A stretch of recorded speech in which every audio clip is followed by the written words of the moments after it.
3.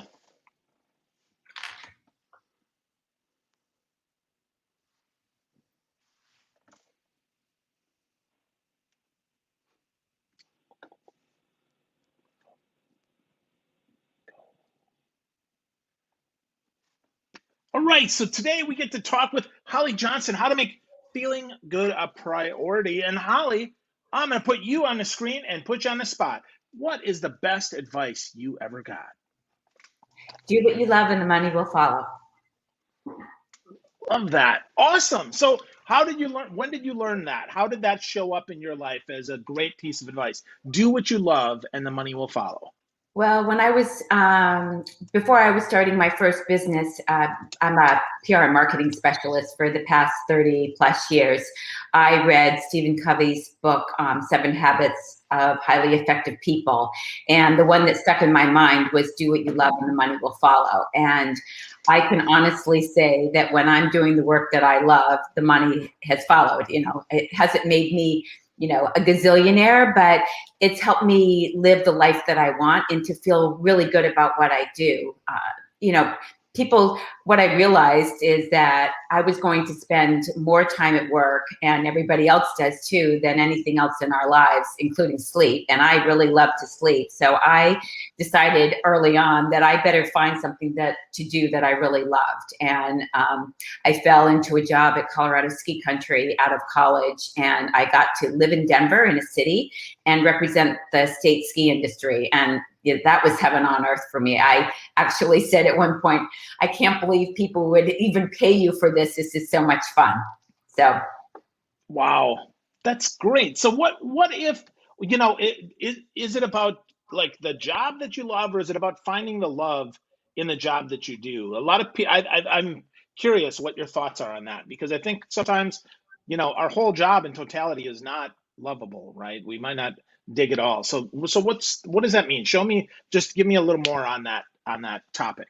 I really believe that if we can find love in what we do, and really anything, you know, people focus so much on what's wrong in the world, wrong in their life, wrong with their spouse, wrong with their kids, instead of focusing on what's right and what they're proud of. And I think, you know, when you can find love or appreciation, even for the smallest things, people get so caught up in it needs to be big in order to be meaningful. And you know, I wake up every morning and make really good coffee, and that smell of coffee, I'm like, oh my God, I love the smell of this. And it just starts my day off in a really positive way. And if we can start appreciating even the smallest things and the contributions that we're making to a company or a job or somebody's life, how much that makes us feel better about what we're doing and who we are.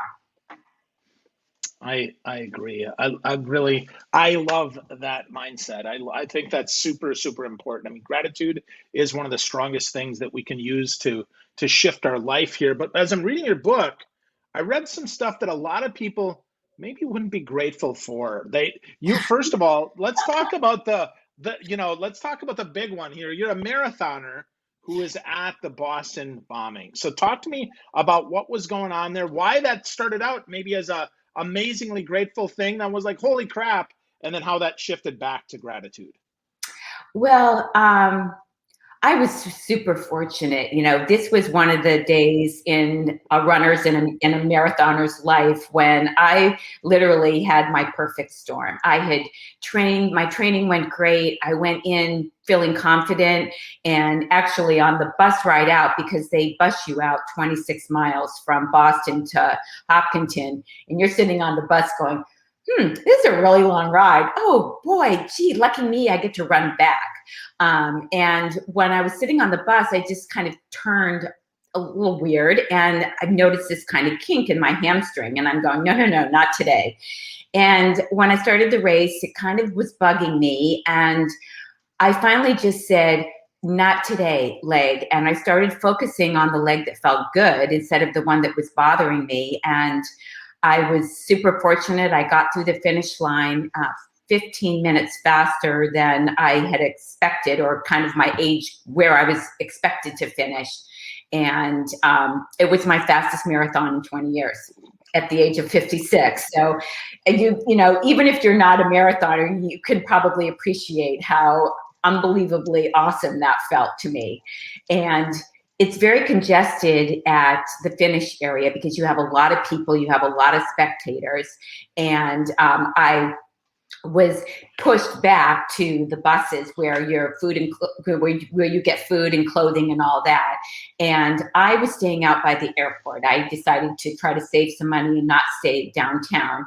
And I'd taken public transportation. So I was trying to go back toward the finish line where I knew was the subway that I could get on. I am geographically and directionally very challenged. So I wanted to make sure I wasn't going to get on the wrong subway or something like that. And I was literally forced to turn around because the crowds were so thick and it was so congested. So I was pushed to the back of the finish line area where there's security gates, started changing my clothes, heard this very loud boom, and I'm going, that doesn't sound very good. And I'm going, oh, it's Patriots Day, Patriots salute to the winners. And I'm going, oh, wait a second, the winners finished like a couple hours ago because they finished marathons in, 2 hours and 10 minutes, give or take.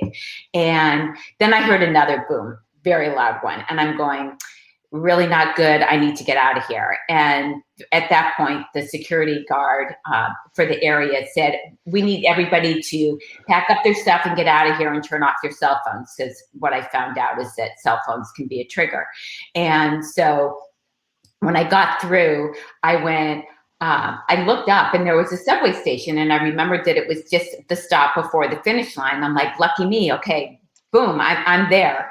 And I started down the stairs and people are going, what are you doing? And I said, I'm going to get on the subway. And they go, no, they just shut the subways down. And I'm going, okay, this is really, really not good. And I go, okay, I need a cab. Where do you find a cab? You find a cab at a hotel. And I look up and there's the Plaza Hotel, and I'm going, okay, bingo.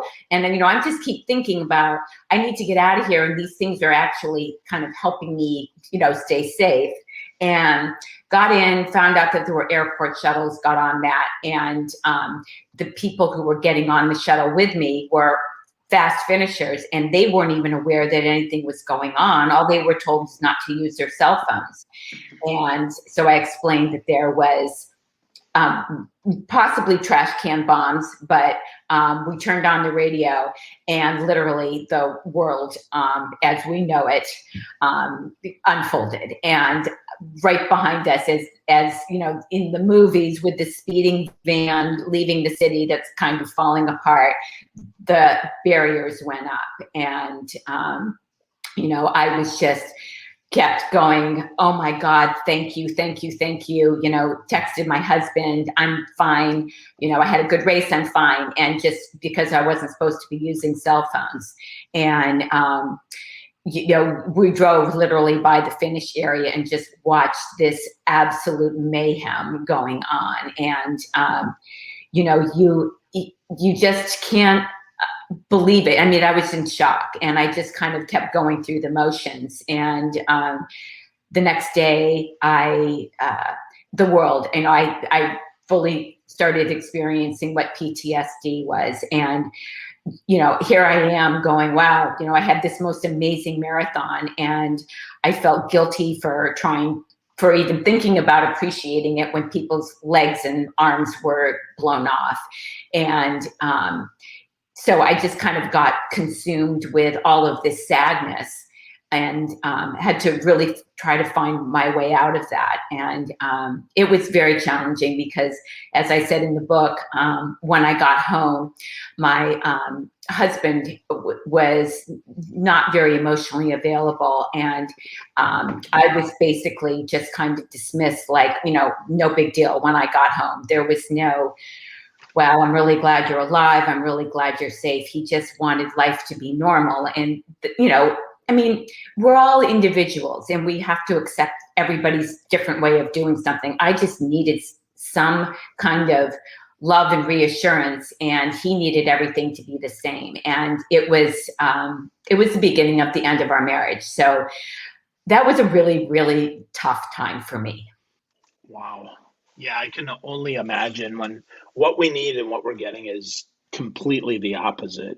of things, and we have to find a way through when maybe the way through is hell, right? I mean, that's a hard time. Having been divorced myself, I know that's the last option Right. that we have, and sometimes it's the only option. So, wow, wow. So how, so your big, I guess, kind of your message as I read through your book, one of the big themes that I hear, Holly, is choice and the power of choice.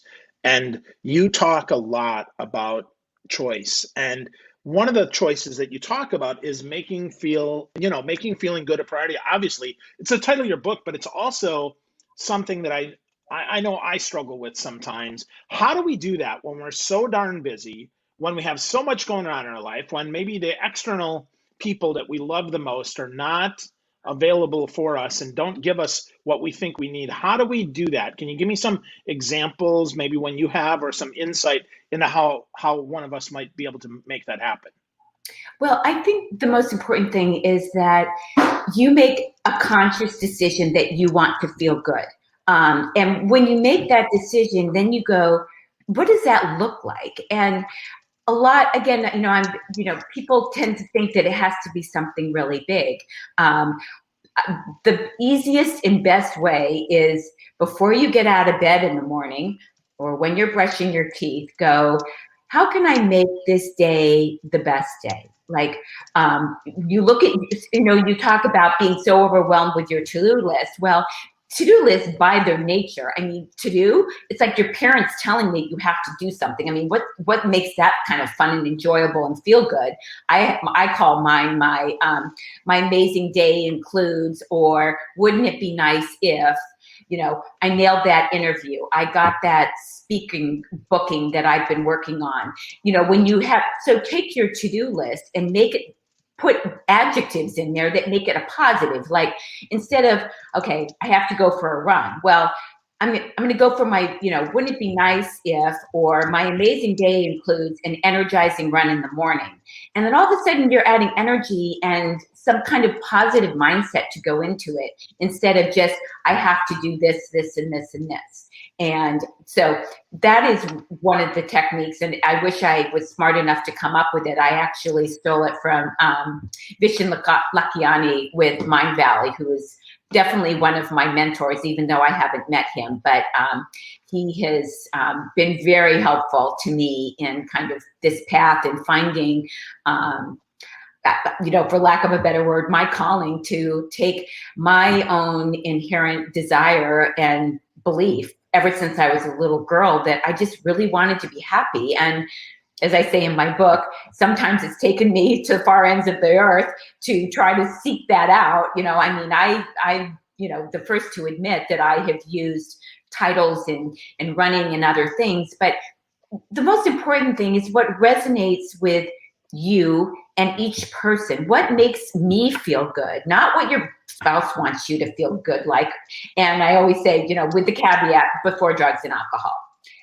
Doesn't mean that that's not part of your life. I mean, food is a pleasure, and alcohol can be too. But when the first step to feeling good is self-medicating, in whatever way you do it, and I've used running as my self-medication too. But think about just, how can I feel good today? And what does that look like? And then all of a sudden, things just kind of calm down and you start finding your place in the world instead of what you think everybody else thinks that your place in the world should be. Awesome. Yeah, that's a big choice, right? If we ask ourselves those questions as we get deeper and find out what makes us happy instead of what makes other people happy, or what might make, my spouse might want this. Well, that isn't what I need. So focusing on that without, I guess self first instead of selfish. Is that another way maybe to think about that?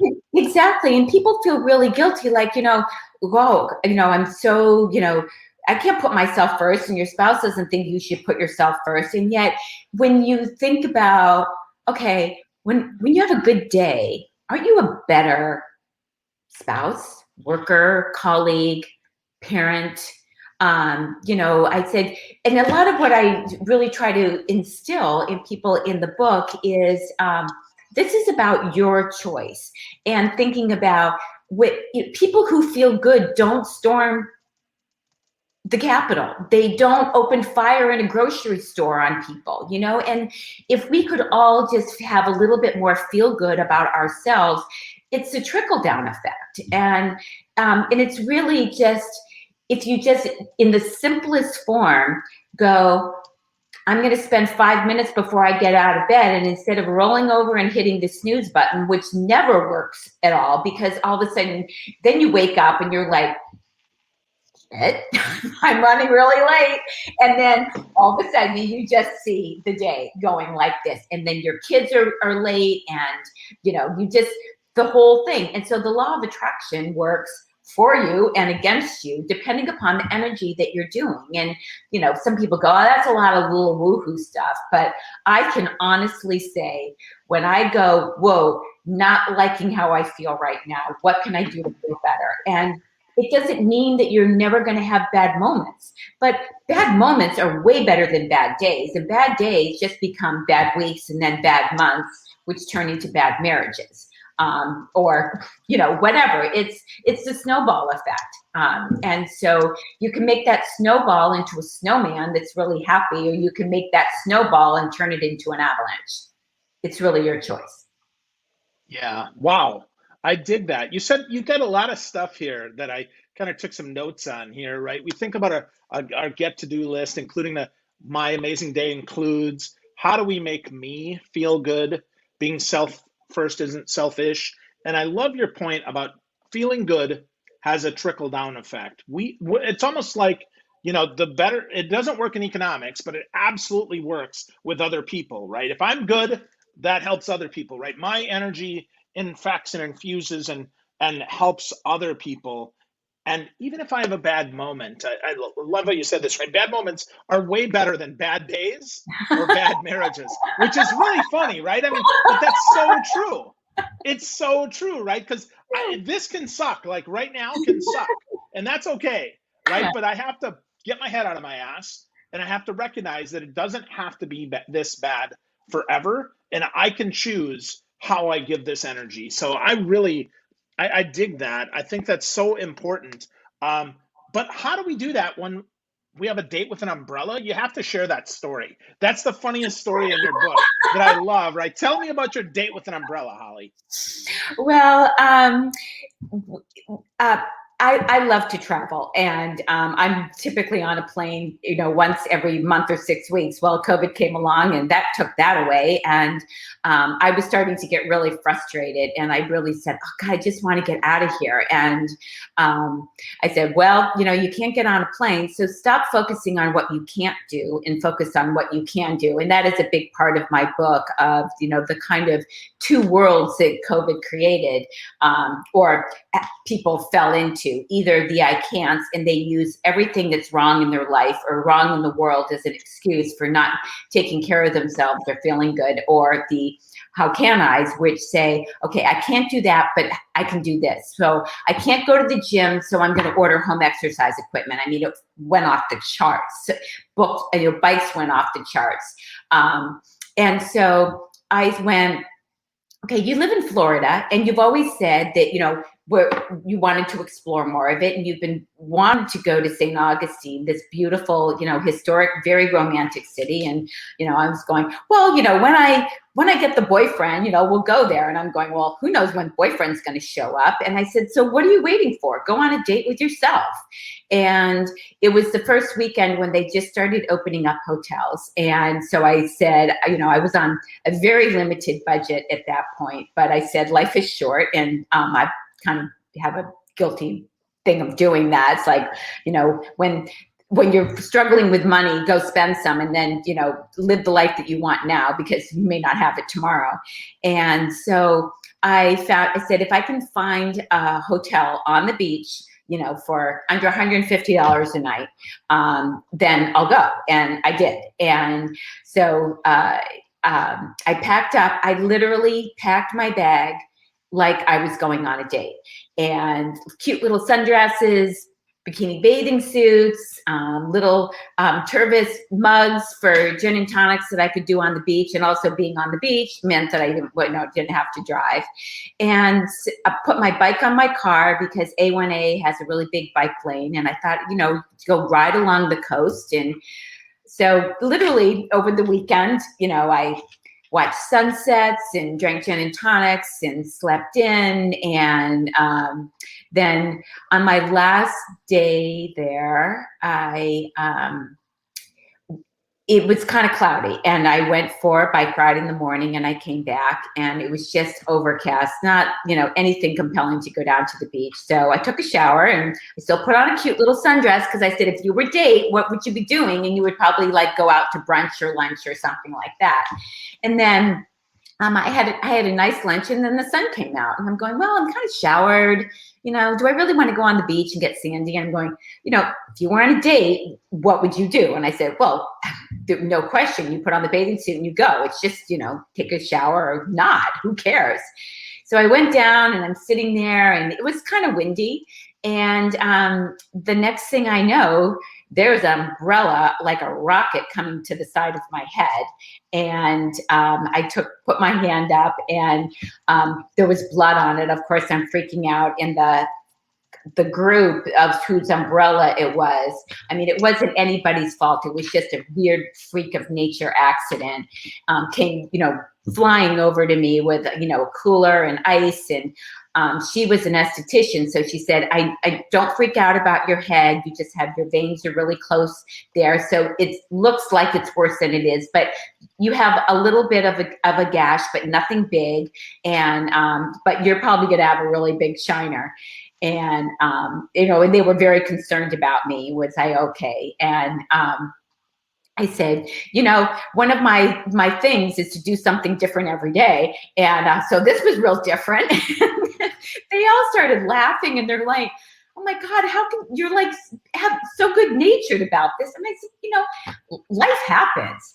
And I think it was then that she said, well, you're going to have you're probably going to have a big shiner. I go, never had one of those either. And so we started laughing. And as I said in the book, they, were concerned about me, but and invited me to go out to dinner with them. But I was just like, no, I'm fine. And they didn't really kind of want to make small talk. But I went back to my room and thinking, where do I want to go to dinner? And I had gone to this lovely little bistro the night before, and the bartender was a runner and nice. And I went, I could probably get some sympathy cocktails if I'm going to have a shiner. And it was starting to show up on the side of my face. And I know a lot of people, my son, friends, girls, who wouldn't even go out because they've got a big bruise on their face. And here I am. I'm like, I'm going to milk this one for what it's worth, get some free drinks out of it. So anyway, in part of that conversation was, kind of in the things that I hadn't done before is like, well, never been on a date with an umbrella either. So, and I, that's awesome. I did get the sympathy cocktails. And as I said in my book, that whole weekend was really about just being Holly and what was fun with me and what I would do on a date. And I was like, wow, I'm a really fun date. And it didn't mean that I didn't wish that somebody else was with me, but I couldn't put my life on hold because I needed to wait for somebody else to make my life right. Absolutely. You chose to have a great time and have a date with an umbrella instead of turning it into something awful that could have kept you, frozen where you were. So I really love that. Yeah. Blaming the group, blaming the hotel, suing them. It was just, it didn't even enter my mind at all. I was so thankful that they were there with washcloths, and they gave me an ice pack and, offered to do anything, take me to the hospital. And I was just so grateful and appreciative that they were there, and I was okay. If I hadn't turned my chair away a little bit, that thing could have rocketed into my eye. So instead of focusing on what went wrong, I focused on actually how fortunate I was that I didn't lose my eye. It was a small gash. I got a shiner that I'd never had before, and I got free drinks. There you go. Sounds like a good deal to me. Sounds like a You good know, deal to me. it all worked out, definitely. Awesome. That's awesome. Well, you've got so many great stories like that and so many tips like that in the book. I mean, you've got, I'm looking now, I can't remember if it's 20 or 22 different, 21 lessons here in the book, which I so love, and I've enjoyed them all, and I love chatting. But how do we get started? If people are like, oh my gosh, obviously they should get a copy of the book, right? How to Make Feeling Good a Priority. It's a fantastic, easy read, wonderful stories, great exercises, really insightful. But if folks want to get started today, how do they get started today on the journey towards making feeling good a priority? Um, what I would do is pull out a magic marker on a sticky note or a whiteboard or whatever and say, feeling good is my priority. It's actually my hashtag. Or feeling good is our priority when I'm speaking out to the world, but feeling good is my priority. The power of visualizing and looking at something every day. And then you just go, what does that look like for me today? And then when you find those moments that are going to come up probably pretty much every day until you start kind of manifesting a little bit different pattern is, okay, not feeling good. My kids just pissed me off. My husband said something or my boss said something and it was a trigger for me. And you go, take a deep breath. Not feeling good. How can I feel better? And sometimes it's like, do I need to address whatever was said? Or do I just need to let it go and make a choice of what's going to make you feel better? And I may be oversimplifying this. I've been working on this for a long time. I mean, pretty much all my life, not necessarily super consciously, but there is so much negative stuff thrown out at us. Or when you're on social media and you're looking and everybody's life seems perfect, it's not. And going, just say, is this making me feel better? Or is there something else that I could do that would make me feel better? And just asking yourself the question instead of just kind of ramming through it or stuffing it down. And again, there you go from bad moment to bad day. And as I said, in the book, like on your way home, instead of thinking about all the things that are going to annoy you when you walk in the door, go, how can I make my evening at home the best that it can be? Well, I walk in and my kids are on, playing on Game Boy and they're on their phone and the dishes are stacked up in the sink. Hey kids, mom's home. How was your day? And if they ignore you, get in front of them and go, hi kids. Pick up their little toys and take them away. And they're going to give you that weird look like, what's up with mom today? And go, I didn't have a great day today, but I'd really like to finish it and make us all a really nice dinner. So, but in order for me to do that, I need you to clean up the dishes in the sink. Can you guys tag team on that and make that happen? And they're going to look at each other and I go, okay, if you don't want to do that, that's fine. It's your choice. They're still going to need to get done at some point, but I'm going to go take a bath or a shower. And when I come out, if the dishes are clean, I'm going to make dinner for all of us. And if they're not, I'm going to make dinner for myself.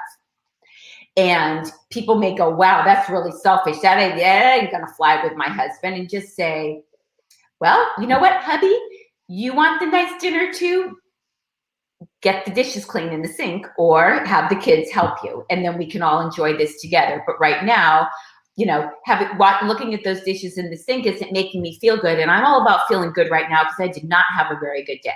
So make your choice and let them start making choices too. And I realize, I may be talking from the cheap seats, but I actually employed these things with my son and he didn't like it. And I got pushback.